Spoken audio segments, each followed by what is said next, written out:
En una reciente reunión política, Andrea Chávez, diputada, dio una contundente cátedra a Anaya y Marco, destacadas figuras de la oposición. Durante el encuentro, Chávez mostró un dominio absoluto de los temas, desmontando con claridad los argumentos que ambos presentaron en contra de las políticas de la Cuarta Transformación. Con una exposición precisa y bien fundamentada, defendió los logros del gobierno de la 4T, dejando en evidencia las inconsistencias en los discursos de sus contrapartes. La habilidad de Andrea para manejar el debate y su sólida defensa de los principios de justicia social fueron aplaudidas por su bancada, mientras Anja y Marco se quedaron sin una respuesta contundente. Antes de comenzar, si quieren estar siempre al tanto de lo más reciente sobre la Cuarta Transformación, este es su canal. Aquí les traemos las noticias más importantes, análisis profundos y todo lo que necesitan saber sobre el avance de nuestro país. Con un enfoque especial en el liderazgo de Claudia Sheinbaum, quien está lista para seguir transformando a México, les aseguramos que estarán bien informados. No olviden suscribirse y darle like a nuestros videos para apoyar este proyecto. Muy bien, senador Manuel Huerta tiene la palabra hasta 2 minutos para rectificación de hechos. Sí, porque estoy convencido que escucho a los senadores, como la que me antecede, y no les cae todavía lo que está ocurriendo aquí. Fíjense que no voy a alargar porque voy a perder mis 2 minutos y podría usar el recurso de lean la parte restante del 727 constitucional, pero nada más señalo que la remuneración será determinada anual y equitativamente en los presupuestos de egresos correspondientes bajo las siguientes bases y norma para que no haya elusión, darle la vuelta, inclusive en lo que establece el salario del propio presidente de la República. Y el artículo es muy preciso. Yo a lo que quiero llegar es que se subraya por separado en la fracción sexta del artículo 127 constitucional: el Congreso de la Unión y las legislaturas de las entidades federativas, en el ámbito de sus competencias, expedirán las leyes para hacer efectivo el contenido del presente artículo y las disposiciones constitucionales relativas, y para sancionar penal y administrativamente las conductas que impliquen el incumplimiento o la elusión por simulación del establecido en el artículo. Este último párrafo, y voy a concluir, obliga salario igual a trabajadores de la Federación, los estados y municipios, que claro se va a impactar el presupuesto federal de las entidades federativas que incluya a los municipios, y obviamente vamos a poder cubrir el derecho humano de a trabajo igual, salario igual. ¿Por qué digo que no les cae? Porque dinero hay, presupuesto hay, lo que sobran son rateros, y eso es lo que hay que acabar ya, que el presupuesto vaya a los trabajadores, salario igual, trabajo igual. Gracias, senador Huerta. Tiene el uso de la palabra el senador Ricardo Anaya Cortés, a nombre del Grupo Parlamentario del Partido Acción Nacional. Muchas gracias, presidente. Empiezo por felicitar a nuestros 2 presidentes, también deseándoles el mayor de los éxitos, que seguramente lo tendrán. Por supuesto, como ya se ha dicho, nosotros estamos a favor. Nuestro voto será con convicción. No quiero dejar de advertir un problema que identifico y de hacer una reflexión constructiva. Ojalá haya apertura para escuchar lo que voy a plantear. Una característica fundamental que tiene que tener la ley es que debe ser clara, y es nuestra obligación como senadoras y como senadores que lo que estamos legislando sea claro. Donde la ley no distingue, no se debe distinguir.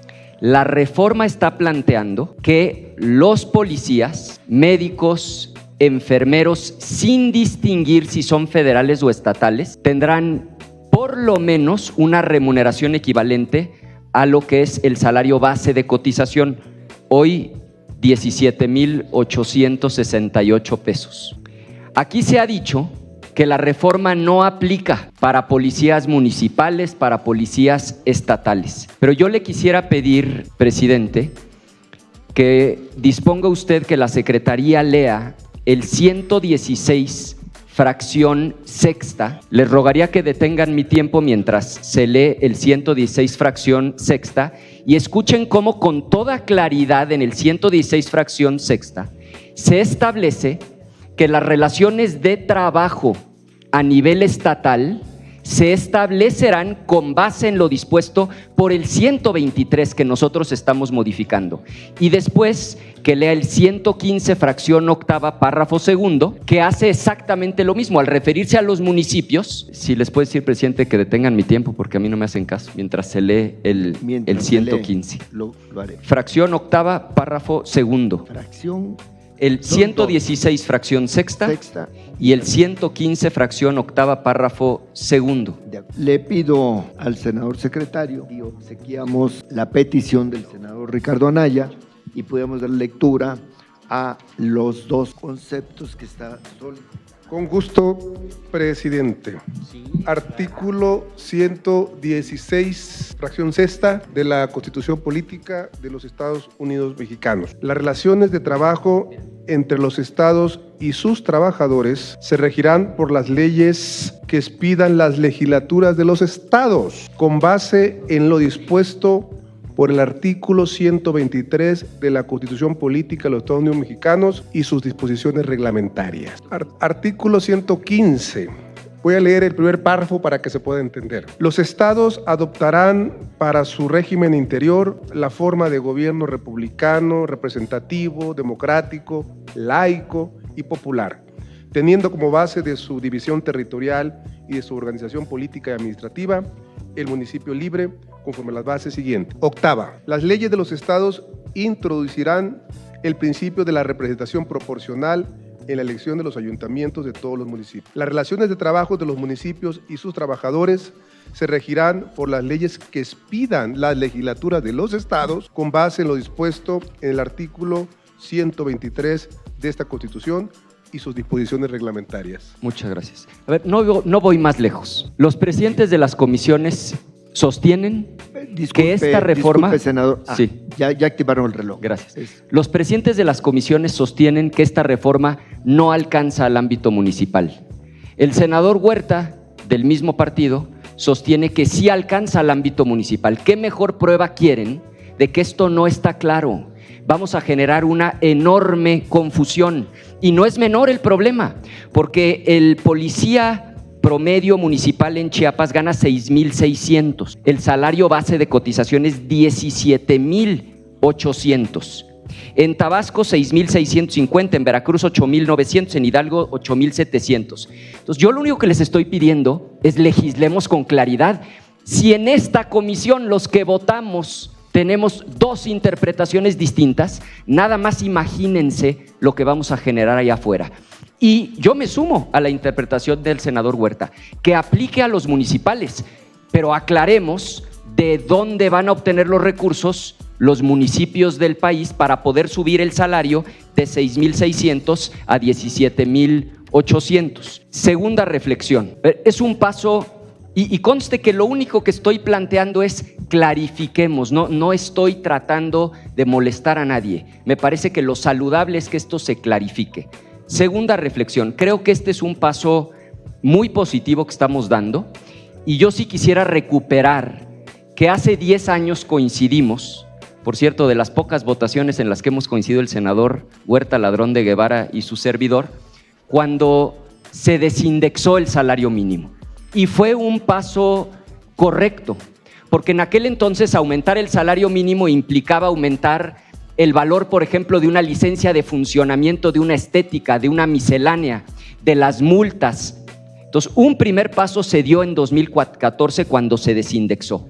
Ese mismo año, tienen razón ustedes, tuvimos un debate muy fuerte al interior de Acción Nacional. Había quienes sostenían que generaría inflación, habíamos quienes sosteníamos lo contrario.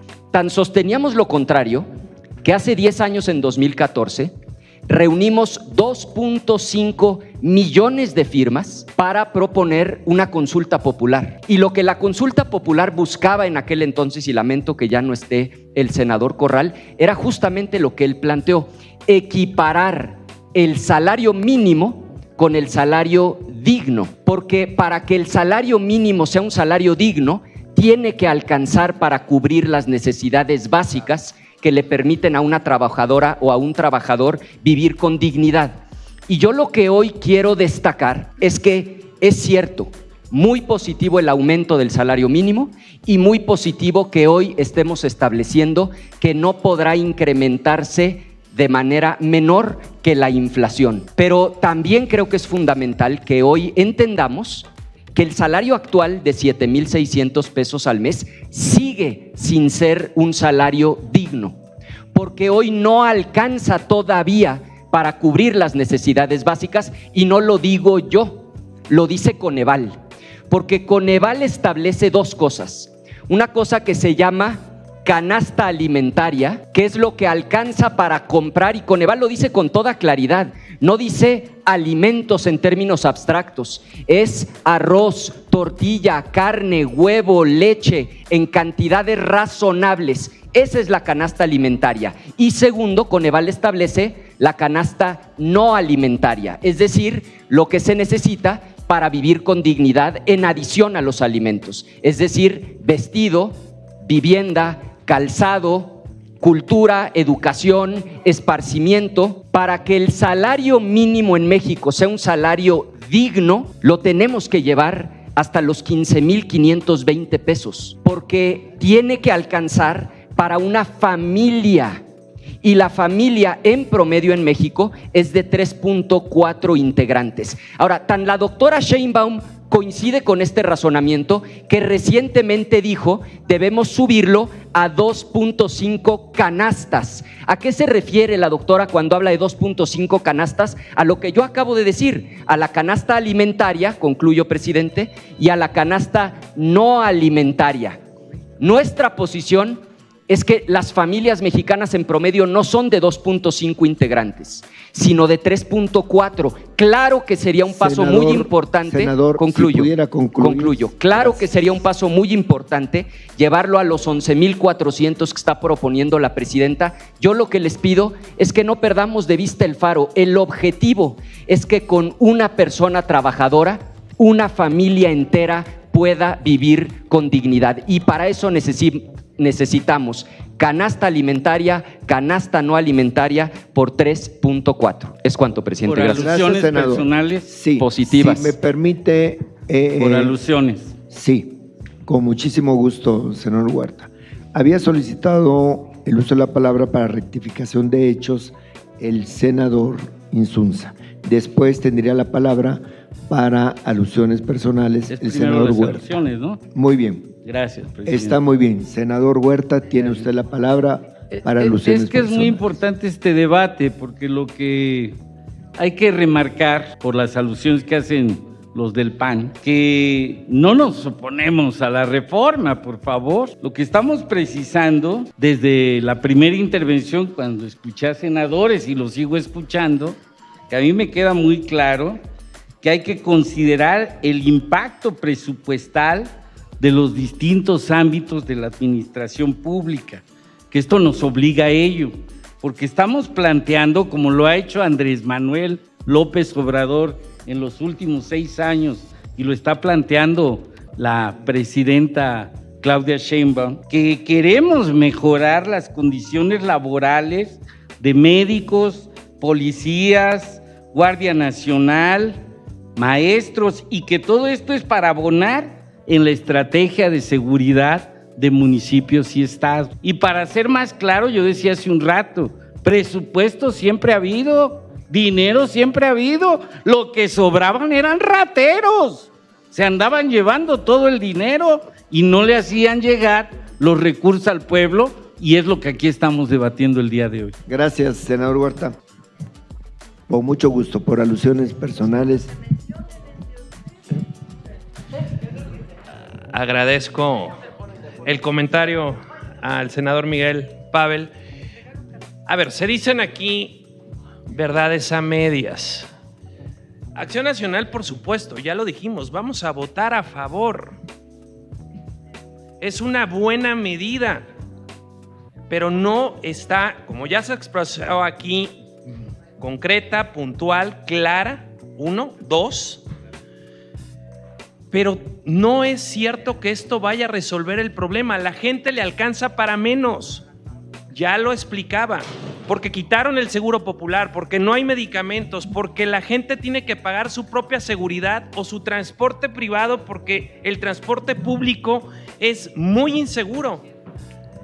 Y tercero, yo le pediría al senador y a esta comisión que pidiéramos al Instituto Mexicano del Seguro Social la tabla media del salario. Y si bien se ha incrementado en ciertos sectores, se ha precarizado. Hoy los mexicanos que cotizan en el IMSS, en términos generales, ganan menos y les alcanza para menos. ¿Estamos de acuerdo en que se agregue, por supuesto, mínimo la inflación? Por supuesto, por eso lo vamos a votar, pero también le pedimos al Estado mexicano que garantice las condiciones mínimas de salud para que la gente no gane lo poco que recibe en sus medicamentos o en su seguridad. Y que seamos claros al decir que en términos generales la gente hoy en nuestro país está ganando menos respecto del trabajo formal en nuestro país. Muchas gracias. Con mucho gusto, además. Tiene el uso de la palabra la senadora Andrea Chávez. Disculpas. Son 5 minutos por participación. Gracias.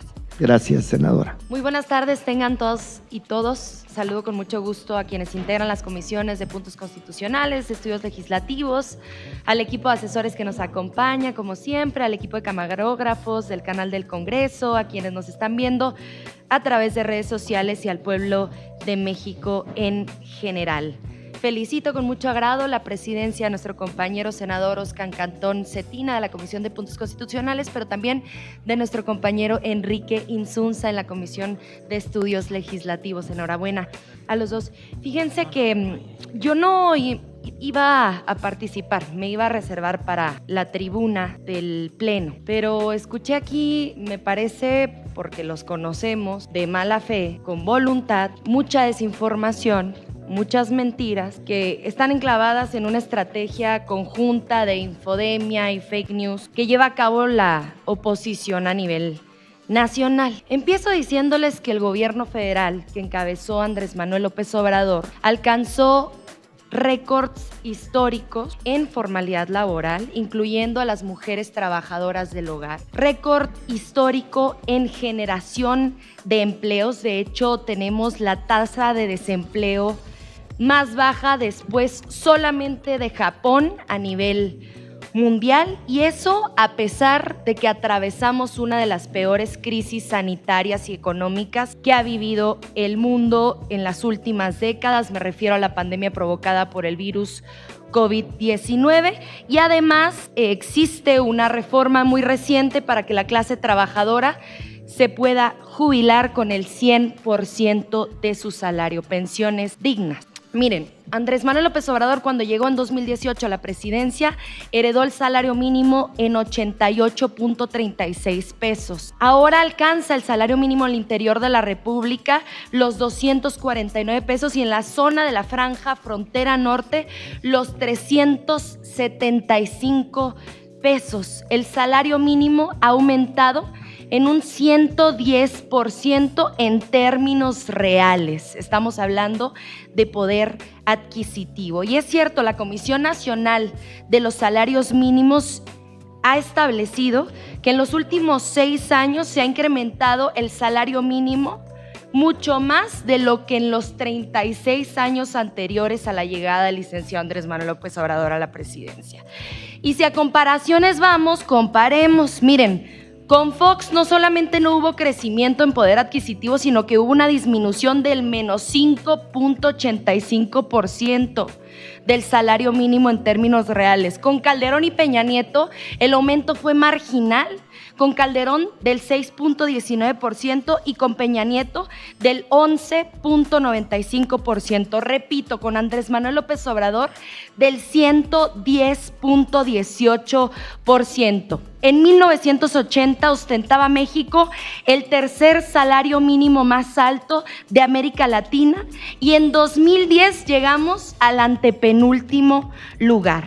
Imagínense nada más. En el ranking mundial, en la misma fecha, pasamos del país número 26 al país número 80. De 1976 a 2016, el salario mínimo perdió el 70% de su poder adquisitivo. Entonces, ¿de qué estamos hablando? Porque aquí viene a hablar la oposición como si nunca hubiera gobernado, como si nunca hubieran tenido la presidencia de la República, como si nunca hubieran tenido la Secretaría de Hacienda y Crédito Público, como si nunca hubieran tenido las mayorías en la Cámara de Diputados, en el Senado de la República. Tenemos con qué comparar y con qué, además, dejar muy claro y acreditar que somos completamente diferentes. Y también, si a inflación nos vamos, qué pena que no esté aquí el dirigente del PAN y quien fuera su candidato presidencial, porque era una respuesta a los dos. Los dos mintieron a este respecto. No sé si vieron la lista de oradores y salieron corriendo. En cuanto a inflación acumulada, déjenme les digo, con Carlos Salinas de Gortari, la inflación acumulada alcanzó el 137%. Con Ernesto Zedillo, su vocero ahora favorito, el 222.4%. Con AMLO, la inflación acumulada, a pesar, insisto, de la pandemia, de la guerra terrible que están viviendo en Ucrania, con AMLO la inflación acumulada fue del 32%. Así, ¿de qué están hablando? Y para cerrar, sin deuda pública, como sí lo hicieron sus anteriores sexenios.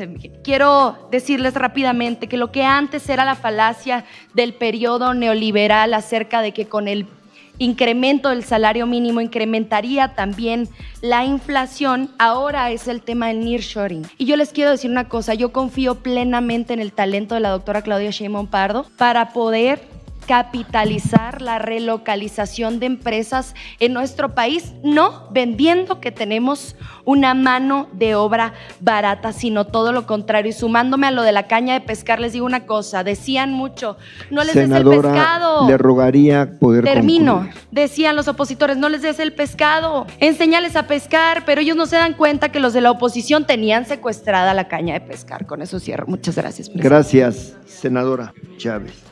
Tiene el uso de la palabra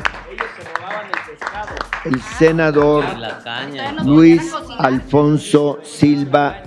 Gracias por acompañarnos hasta el final. Esperamos que este video les haya sido útil para entender más sobre el gobierno de México y el papel clave que juega Claudia Sheinbaum en la transformación del país.